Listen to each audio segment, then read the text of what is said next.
আপনি চলে যান না, আপনার পক্ষে কে আসবে? আমাদের ব্যর্থতা যে আমাদের ওলামায়ে কিরাম, আমাদের ছাত্র সমাজ এইরকম সমাজে প্রভাব সৃষ্টি করতে পারি না যে আমরা জেনে গেলে জনগণ জেল ভেঙে আমাদেরকে বের করে নিয়ে আসবে।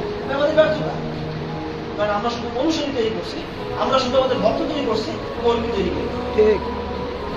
আমরা এর মধ্যে হাঁটতেছি। ভক্ত আর অনুসারী দিয়ে পশ্চিমকালে বিপ্লব হবে না। বিপ্লব ঘটাইতে হলে কর্মী তৈরি করতে হবে। ঠিক। সংঘবদ্ধ জামাত তৈরি করতে হবে। জামাত ছাড়া পশ্চিমকালে কোনো বিপ্লব হয় না। আমরা সংগঠন করতে কেউ রাজি না। কেউ বলে আমার বাড়ি বউ আছে, কেউ বলে আমার মসজিদ আছে, কেউ বলে আমার মাদ্রাসা আছে, কেউ বলে আমার কত অজুহাত। আল্লাহ তাআলা বলে দিয়েছেন, বালিল ইনসানু আলা নাফসি বাসীরা ওয়ালাউ আলকা মাআযিরা। মানুষ তো তার ব্যাপারে সম্যক অবগত, সে জানে তার আসলে কি কি সমস্যা, কিন্তু তার দায়িত্ব হলো শুধু অজুহাত পেশ করা। শুধু দায়িত্বশীল সে অজুহাত পেশ করবে যে আমার এই সমস্যা। বলতে 3 দিন কর্মশালা সামনে আসতেছে, দেখবেন দায়িত্বশীল